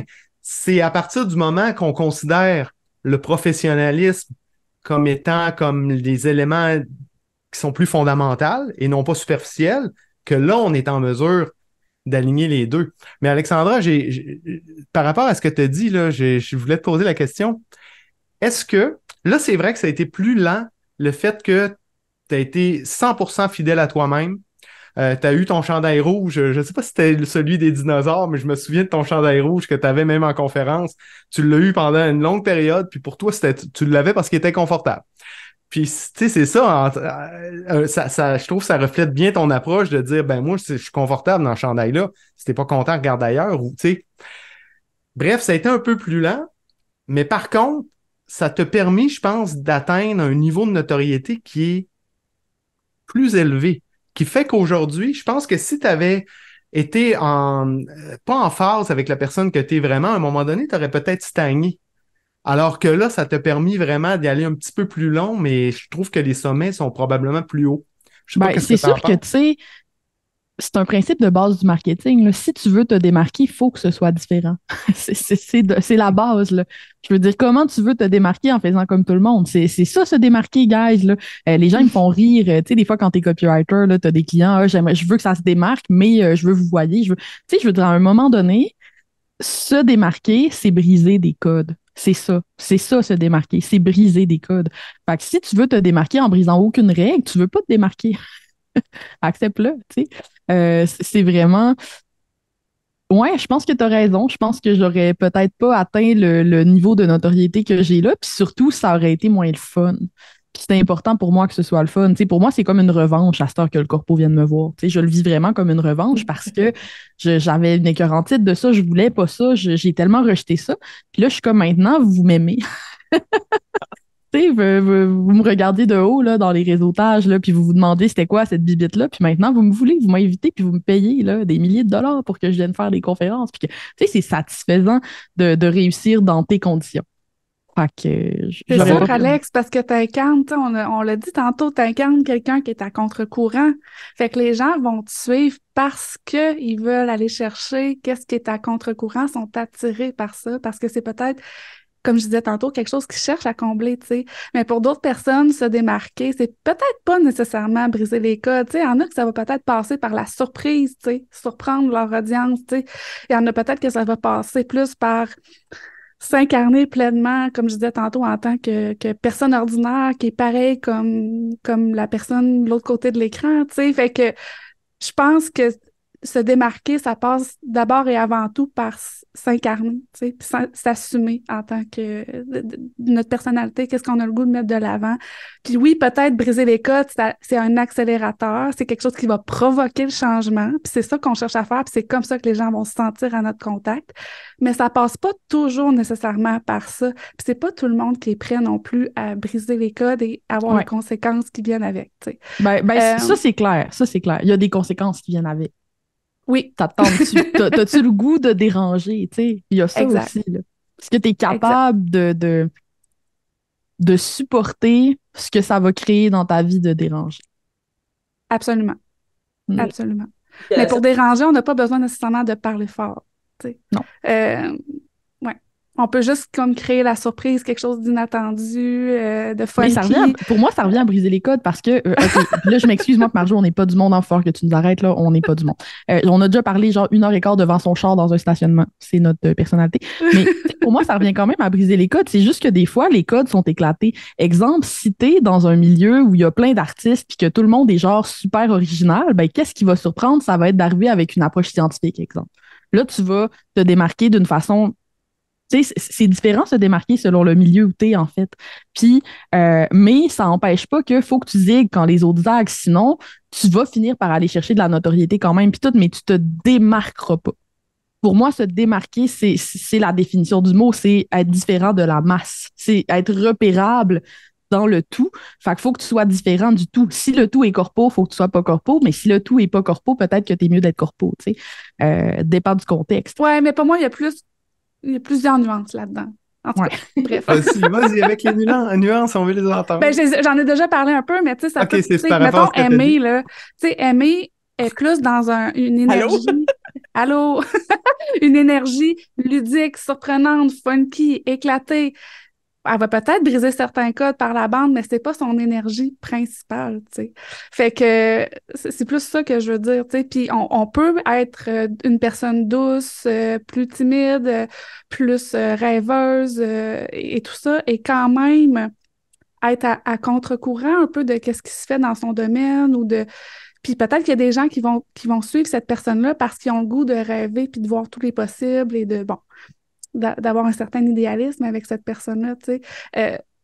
Bref, c'est plus ça que je veux dire. Puis on peut se démarquer aussi comme ça, tu sais. Mais j'ai l'impression que vous êtes très, je veux dire, vous dites, tu sais, quand tu parles de briser les codes versus aller à contre-courant, c'est que on est dans un système qui nous montre une voie, il y en a une seule, puis tout le monde la prend comme un troupeau. À partir du moment qu'on va à contre-courant, est-ce qu'on n'est pas en train de briser les codes? Dans cette perspective-là, j'ai l'impression que ce que vous dites, il y a quand même des rapprochements entre les deux, là. Tu sais, du moment qu'on va à contre-courant, on fait les choses différemment.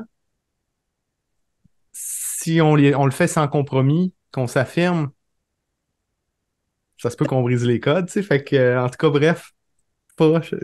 Aimé, tu ris, dis-nous donc ce que t'en penses. Ben, je pense qu'il y a aussi le vrai à contre-courant, puis il y a le pareil du contre-courant, tu sais, comme créer des faux enjeux, créer des... Ouais. C'est comme dire, je suis à contre-courant, moi, je pense que telle affaire, c'est pas Unpopular bon. opinion. C'est ça, unpopular opinion, genre, telle affaire, si t'es pas authentique dans tes réseaux sociaux, c'est de la merde. Exemple, genre. Mais tu sais, ça, c'est une espèce de stigmate de je suis à contre-courant.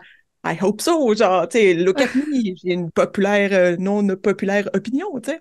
Fait que c'est pour ça, quand t'as dit ça, je fais comme, oui, mais il y a comme un mouvement il y a comme le vrai, le vrai dans l'action, dans le faire, j'ai pas besoin de me prouver que je veux pas te prouver que je suis à contre-courant, tu sais, dans le fond. Je veux pas te prouver que je me démarque, je le fais. Tu le vois, tu sais, dans le fond, les gens le voient, c'est comme ça que tu te démarques. Si tu te démarques tout seul, écoute, c'est un petit peu plus long. Ouais. Mais à un moment donné, tu sors, genre, de ça. Mais il y a un côté d'une tendance ou un courant où se démarquer, être à contre-courant, c'est Ouais, du ça devient fake comme une aussi, là. stratégie. Les gens, Exact, ils genre. veulent le faire, puis c'est pas quelque chose qui se...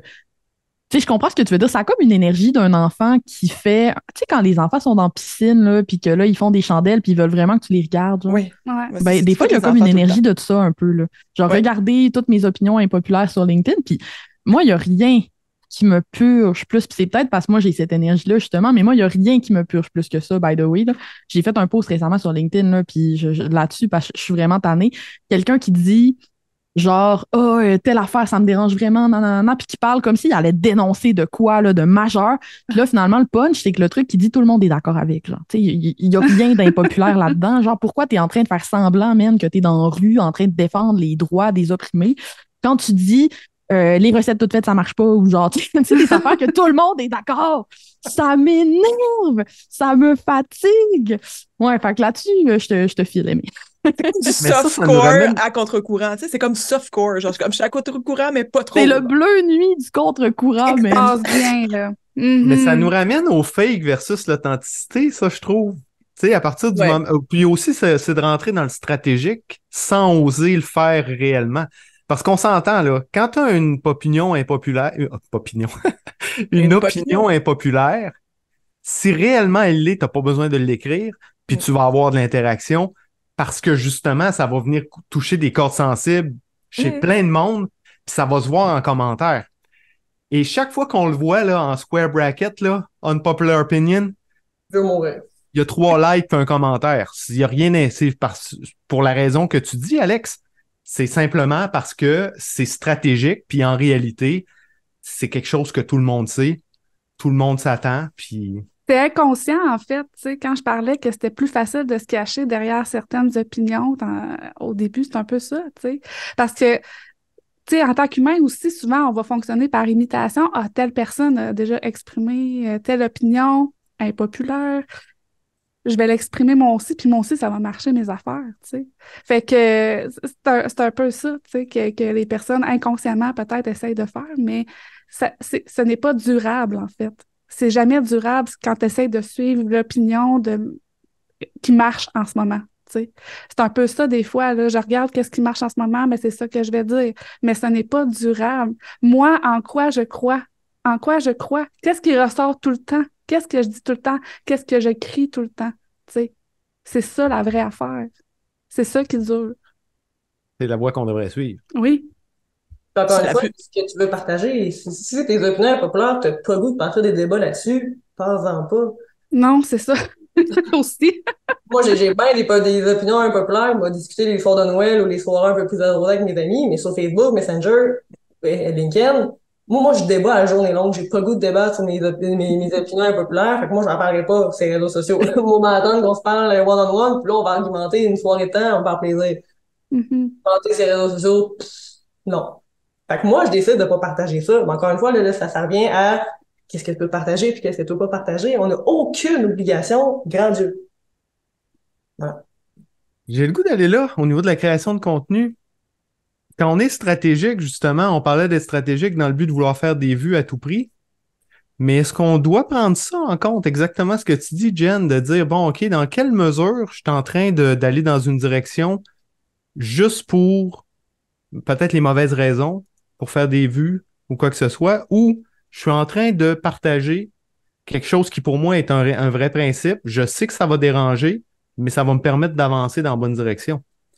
Tu sais, comment on fait pour faire la part des choses? Où on met la ligne? Comment on gère ça?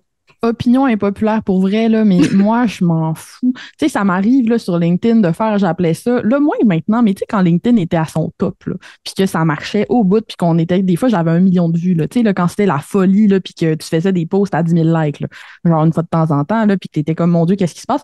Ben, pour moi, LinkedIn, c'était vraiment un jeu dans ce temps-là, là, puis je veux dire, je me demandais pas, genre, est-ce que ce que je vais exprimer aujourd'hui, ça va représenter mon opinion pour toujours et à jamais, puis c'est parfait, tu sais, c'était pas ça mon mode, puis je faisais souvent moi, j'appelais ça des bêtes à RH. Là. C'est-à-dire que vous avez remarqué que quand je faisais des posts qui parlaient au RH, j'allais chercher beaucoup d'engagement sur LinkedIn. Puis moi, mon but à ce moment-là, c'était d'aller chercher beaucoup, beaucoup de notoriété sur LinkedIn parce que je voyais que ça avait des impacts dans le corpo. Je trouvais ça le fun de me faire inviter dans du corpo parce que c'est ça, c'était comme ma revanche, right? Fait que là, je me mettais à faire des bêtes à RH, c'est-à-dire que je trouvais des sujets sciemment, de manière complètement stratégique, que je savais que si je publiais là-dessus, le monde de RH allait commenter, pas tout le temps parce qu'il était d'accord, mais il allait commenter. Puis quand ce monde-là commentait, il y a tellement de monde en RH sur LinkedIn que mon post il partait. Puis c'était pour moi comme une expérience sociale, une expérience de copywriting. Je ressentais une satisfaction de comprendre les forces qui font que ça allait marcher ou pas. Puis ultimement, c'était pas tu sais, je veux dire, je suis pas tout le temps en train de faire un pack de sang quand je publie quoi sur les réseaux sociaux, genre.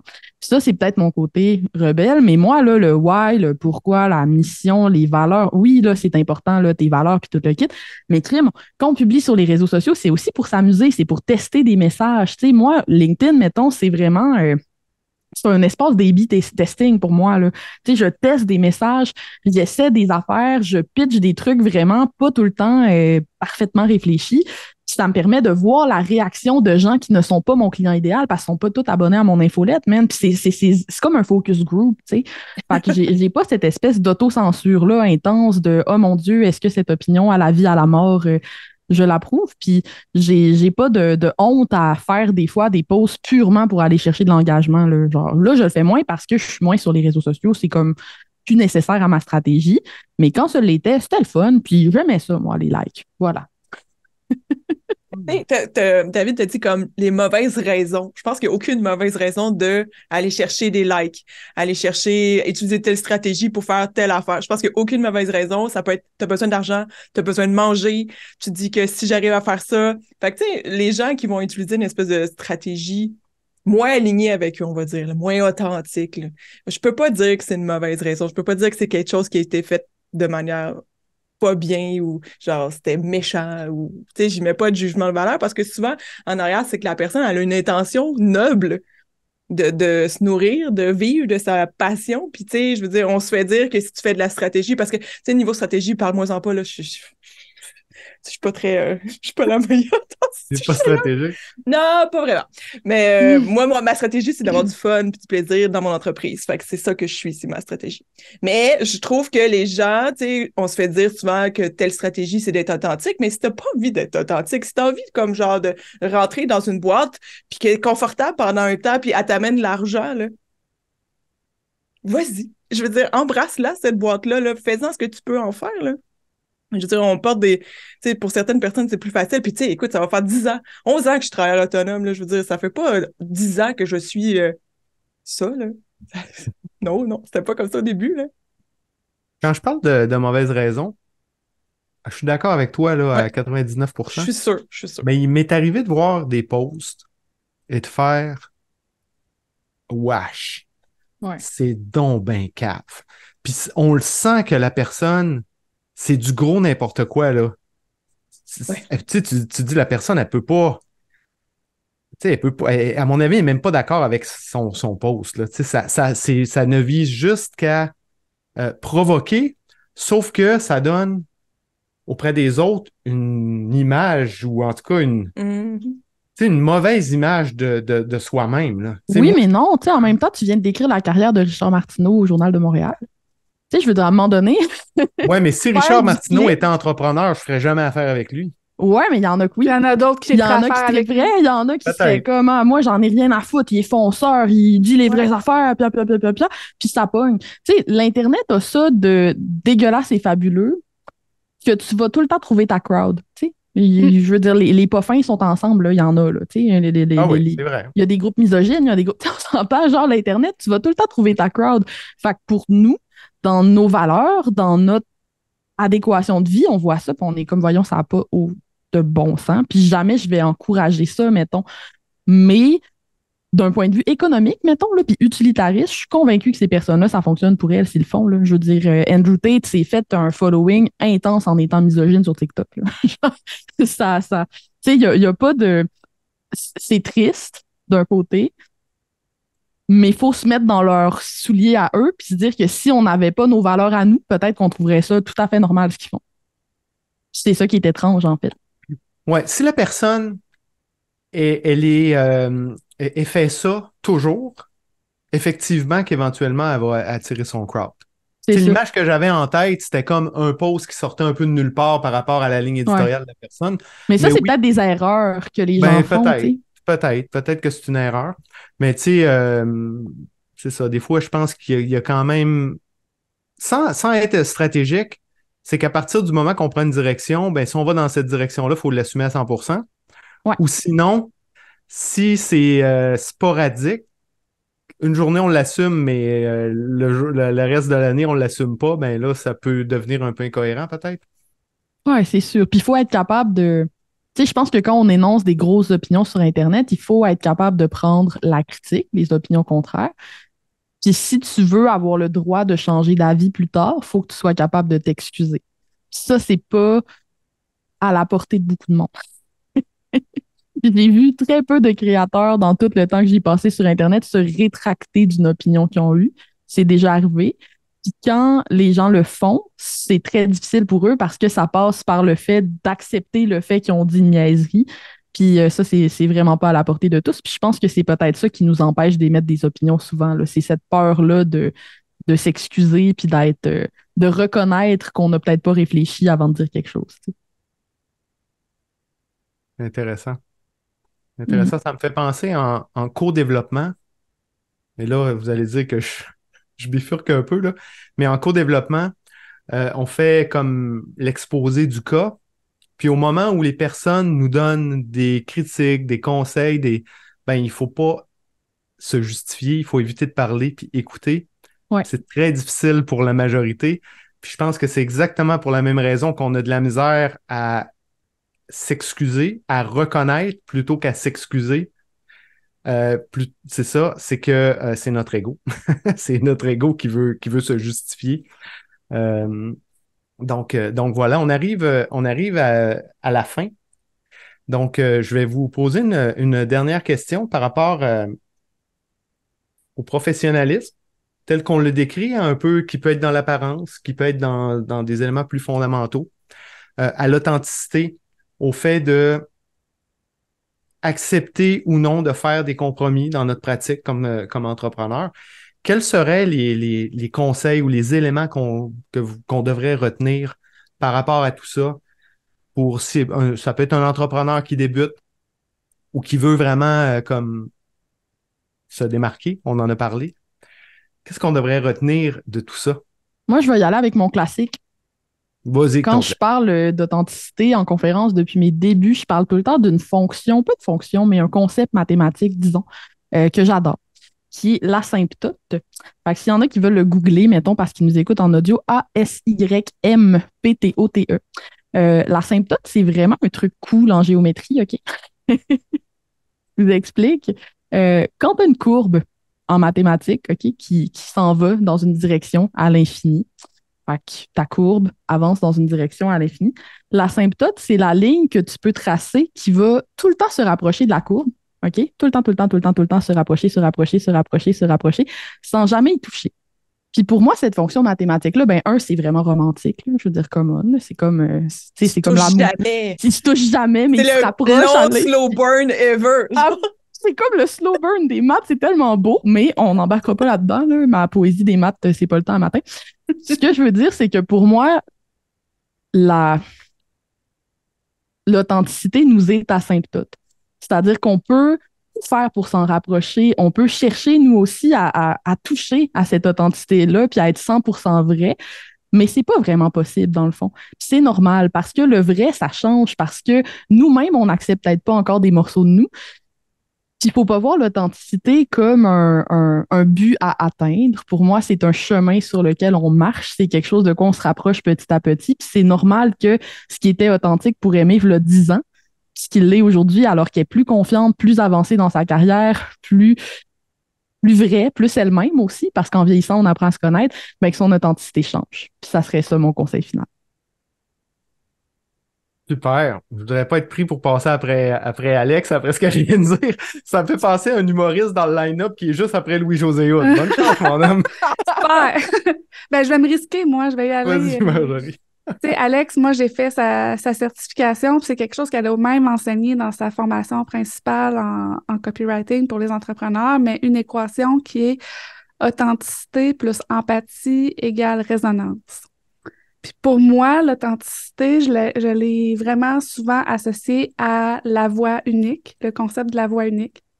Puis l'empathie, je l'ai souvent associée plus au concept du client idéal. Puis c'est un débat que Alex puis moi, on a souvent eu. Pour moi, dans l'équation authenticité plus empathie égale résonance, l'authenticité, qui est la voix unique, pour moi, a une plus grande portée, un plus grand impact que l'empathie et le client idéal. Pour moi, le client idéal, je ne dis pas que c'est pas important. Ce que je dis souvent, c'est que c'est pas pour moi le point de départ. C'est pas le point de départ quand je réfléchis à qu'est-ce que j'ai envie de dire. Parce que souvent, je vois ça sur les réseaux sociaux, hein? Des sondages de « Hey, de quoi vous aimeriez que je vous parle? De quoi vous avez besoin ces temps-ci? » Puis tout ça, puis je suis comme « Non, toi, parle-moi de ce que toi, tu veux parler. Partage-moi ce en quoi tu crois. » Pour moi, c'est ça qui est important. C'est ça qui est important. C'est ça qui a le plus de poids pour résonner avec moi, au-delà de quelqu'un qui pense à moi dans sa stratégie et tout ça. Et je compare ça souvent à des artistes, des entrepreneurs à des artistes, parce que qu'est-ce qui fait que je vais voir un artiste? Tu sais, c'est sa proposition à lui, c'est sa voix à lui ou à elle. Tu sais, c'est pas, l'artiste n'a pas pensé à moi là, en créant son disque, sa chanson ou peu importe son œuvre. Tu sais. Il a fait une proposition, puis moi, ben, j'ai adopté cette proposition-là. Très intéressant. Ouais. Ça me fait penser au concept, on peut faire du branding inside out ou du branding outside in. Outside in, on va tenter de dire au client ce qu'il veut entendre, Oui. d'adapter nos valeurs à ses valeurs à lui, alors que inside out, ça va émerger des dirigeants. Absolument. Moi, c'est plus vers ça que c'est plus ça que je crois. C'est plus ça qui me fait vibrer, on va dire. Jen, veux-tu y aller? Oui, moi, je vais m'adresser aux nouveaux qui sont, ou même aux anciens, là, mais qui font partie d'un ordre professionnel, parce que c'est vrai que c'est un enjeu de tous les jours. Tu sais, moi, quand je devenais avocate, j'ai ouvert mon cabinet le lendemain de mon assermentation. Puis moi, déjà, je me lançais sur les réseaux sociaux. Puis là, tout le monde me disait, là, Jen, tu commences, peut-être pas, peut-être pas la meilleure solution de te mettre le boire à dos pour tes collègues ados. Puis je m'en suis calissée ben raide. Moi, je suis allée en ligne, mais là, ça fait 6 ans. Tu sais, je voudrais qu'à maintenant, c'est encore moi qui fais les réseaux sociaux de mes deux entreprises. Maintenant, tu sais, je connais les limites de mon ordre, les impulsions de mon ordre par cœur. Fait que quand je publie pour mon cabinet ou quand je publie pour Pat Câlin, c'est pareil, dans le sens où c'est plus aussi difficile que ce l'était avant. Avant, je contre-vérifiais tout pour m'assurer que j'étais dans les limites. Euh, Puis tu sais, la plupart des avocats, la plupart des membres des autres professionnels font ce simple, ne sont pas actifs sur les réseaux sociaux. Comme là, t'as la paix d'esprit assurée, là. Fait que oui, c'est tough, mais je pense qu'il y a de plus en plus de professionnels qui se doivent d'être actifs sur les réseaux sociaux parce que ça, c'est pas juste un enjeu au niveau des avocats, mais les professionnels ne sont pas accessibles, malheureusement. C'est encore un enjeu qu'on a beaucoup et je le réitère, on peut être authentique et professionnel. Ce n'est pas un choix entre un et l'autre. On peut avoir les deux. Mais oui, ça va te demander de t'assumer, puis ça va demander du courage parce qu'à chaque fois que tu vas peser sur scène ou sur programmer, il y a un risque. Un risque que tes collègues voient ça puis envoient ça à ton syndic. Un risque que ton syndic te contacte. Moi, j'ai fait une publication 3 mois après mes débuts et j'ai une plainte d'un collègue qui a fait à mon ordre professionnel. Et j'ai un dossier qui a duré quasiment 6 mois où j'ai dû me débattre et j'ai dû tout prouver pour que finalement, ben, je garde ma licence parce que les gens oublient souvent que moi, on doit m'accorder le droit de travailler. Moi, je peux pas juste travailler. Moi, il faut que mon ordre professionnel me dise, oui, Jennifer, tu as le droit de travailler, paye ton permis d'exercice à chaque année. Donc, moi, c'est un enjeu. Moi, si je publie, ça se peut que je perde le droit de travailler. Fait que ça demande énormément de courage, surtout en début pour ceux qui se lancent à leur compte ou ceux qui font partie d'une boîte de leur ordre professionnel.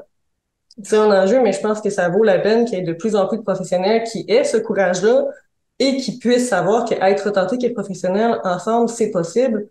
Et il y a moyen aussi d'être authentique dans les limites déontologiques qu'on t'a imposées. C'est possible, je le fais, il va en avoir de plus en plus qui vont le faire. C'est possible, mais oui, c'est tough, oui, ça demande beaucoup de courage, mais ça se fait. Puis laissez-vous pas déprimer ou quoi que ce soit à cause de ça, c'est possible. Mais oui, ça demande plus de courage, oui, c'est peut-être plus difficile, oui, ça prend de l'audace parce que tu sais jamais quand est-ce que tu vas recevoir quelqu'un de ton ordre professionnel, des fois t'en as, des fois t'en as pas. C'est un gamble à chaque fois, mais c'est possible. Mais il faut le faire, il faut qu'il y en ait plus qui le fassent pour que justement ce soit normalisé. Et s'il y en a plus qui le font, ben là, l'ordre va peut-être aussi revoir ses façons de faire. Quand je dis l'ordre, je parle de tous les ordres professionnels, là, parce qu'on a généralement les mêmes limites là, d'ordre en ordre. Là. Mais plus il y a de professionnels qui osent le faire, plus les ordres vont devoir se questionner. C'est comme ça qu'on va C'est clair, c'est clair. Si tout le monde le faisait, si tous les avocats le faisaient, ça enlève du pouvoir à l'ordre. Ça, exactement. Ils ne peuvent pas enlever la licence de pratiquer à tous les avocats du Québec. Là. Non. Merci, Jen. Aimé, vas-y donc. Qu'est-ce que je dirais là-dessus? Je dirais que l'important avec l'authenticité, c'est que ça soit la définition que toi t'en fasses. Puis il faut que ça te sente, faut que tu te sentes bien avec ce que tu montres, même si c'est juste 25% de ce que t'es, de ta réalité, de ce que tu fais, genre. Puis moi, je suis une grande avocate du plaisir. Fait que, tu sais, un bon indicateur de que t'es à bonne place, là, c'est que ça te fait du bien. Puis t'as du plaisir. Puis même, tu sais, je veux dire, le petit stress, là, tu sais, le petite angoisse, le pas de courage qu'il te faut de plus, là, ça peut amener du plaisir aussi, là. Puis je pense qu'il y a un aspect de l'authenticité, peu importe le pourcentage que tu démontres d'authenticité, vient avec ça, genre. Puis ça prend du temps à se rendre là, que j'en ai derrière la cravate, là. Puis je pense que en entrepreneuriat, on devrait se trouver plus là-dedans, dans le plaisir de comme indicateur de je suis moi, puis je montre ce que j'ai envie de montrer, puis j'aime ça, on le dit souvent, là, mais les gens, ils doivent rien, puis tu dois rien aux autres, là. C'est ça que je dirais comme mot de la fin. Awesome. Merci. Merci, Aimé. Ça fait plaisir. En terminant, peut-être où on peut vous rejoindre? Qu'est-ce qui s'en vient pour vous? Est-ce que vous avez, si vous avez quelque chose à plugger, là, c'est l'heure de le faire? Ouais, moi, j'ai quelque chose à plugger. Vas-y, Alors, c'est quoi que t'as? C'est rare que j'ai quelque chose à plugger. Moi, c'est comme un milestone dans ma vie d'entrepreneur. J'ai quelque chose à plugger. Absolument, j'ai rien à plugger. Puis Vous me trouvez... d'abord, on peut te rejoindre sur Instagram. Toi, je pense Ouais, que c'est ta mostly plateforme, hein? Instagram. Je suis juste là, des fois sur Threads, mais Instagram, c'est mon canal préféré. Les autres, je les comprends pas. Fait que, ou je les aime pas. C'est point barre. Fait que Tout je me force simplement. pas à y aller. C'est ça. Fait que, de ce temps-ci, j'aimerais ça que mon objectif 2024, c'est qu'il y ait plus de gens, plus d'entrepreneurs, femmes, si possible, qui soient sur Discord, l'application Discord. Donc, je travaille beaucoup à créer des petits, des produits, des formations. Je vais faire un webinaire bientôt sur comment embarquer sur Discord, comment mettre ta communauté sur Discord pour quitter les maudits groupes Facebook. Donc, tu mettras le lien dans les show notes parce que je donne des modèles de serveurs Discord. Donc, c'est un kit genre tu pars puis tu as déjà ton modèle de fait. Donc, tu as déjà un serveur en main, clé en main. Puis après, je vais te montrer comment l'utiliser dans des formations. C'est la première fois que j'offre un produit puis je suis bien excitée. Moi, j'aime bien ça Discord. Voilà. Ça va être sous forme de formation en ligne. Il va y avoir une formation en ligne, un webinaire et des produits, des modèles à télécharger et installer soi-même. Ils sont déjà disponibles, d'ailleurs. Excusez, je suis vraiment enthousiaste. Effectivement, que Discord, c'est tellement supérieur à Facebook. Mon Dieu, ben, c'est pas le même, on peut en parler, mais c'est pas la même vocation. Voilà. Fait qu'il faut arrêter de penser que c'est pour du Facebook, c'est pour de la communauté. C'est pas pour les communautés, c'est pour du réseautage et des réseaux sociaux qui existent plus vraiment maintenant. Tu m'inviteras une prochaine fois, ça parle. Ouais, c'est ça, on va faire une autre table sur le sujet. Merci, Aimée. Donc, Aimée la biscornue sur Instagram. De ton côté, Marjo? Ben écoute, je vais plugger mon site web marjosmith.com. Il y a 2 séries d'articles de blog qui sont vraiment intéressants pour voir le concept, comprendre le concept des archétypes de marque que je compare à... il y a une série que c'est sur les artistes peintres féminines qui ont marqué l'histoire. Donc, on voit vraiment visuellement à quoi ça peut ressembler différents univers selon les archétypes qu'on incarne. Et une autre série que je compare ça avec une série sur Netflix qui est Chef's Table Pizza. Donc, de voir vraiment aussi différents univers, mais même dans une série sur Netflix qu'on peut écouter, voir la direction photo et tout ça, et donc de ressentir c'est quoi ces univers-là à travers une marque, à travers les différentes couleurs qu'une marque peut avoir. Et via mon site, on peut aussi s'abonner à mon infolette pour davantage assumer sa posture d'artiste de sa marque. Voilà. Super. Puis ta plateforme de prédilection sur les réseaux? Instagram. J'aime pas les aussi. autres non plus.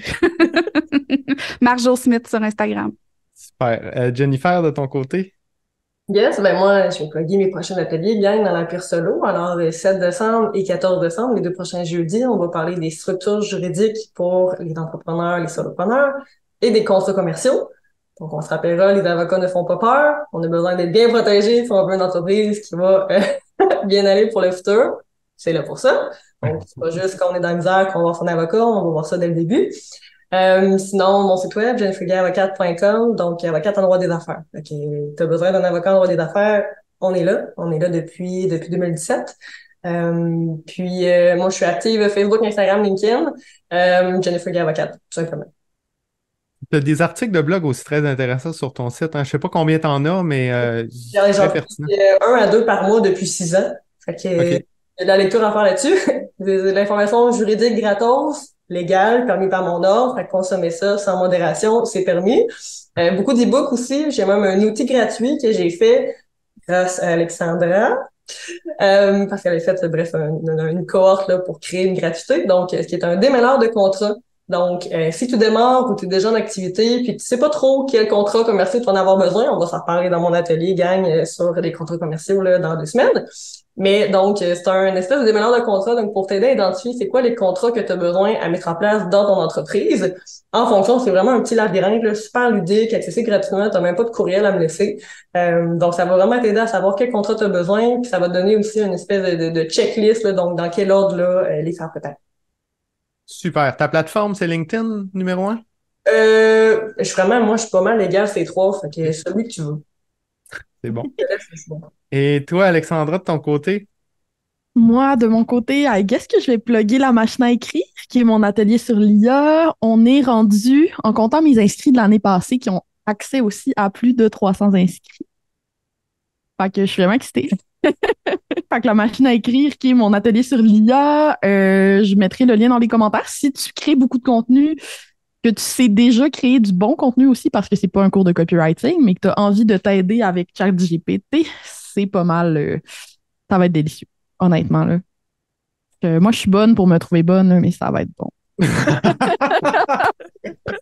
Ouais, c'est ça, j'allais dire tantôt. Quand vous créez du contenu, canalisez Alex qui trouve que c'est du génie ce qu'elle fait. Fait que dites, c'est du génie ce que je suis en train Moi, de le faire. monde qui vient en coworking avec moi sont morts de rire parce que je suis en train de travailler sur ma prochaine formation ou mon truc, puis je suis comme, ah, check ça, Charles, hey, c'est du génie. Hein?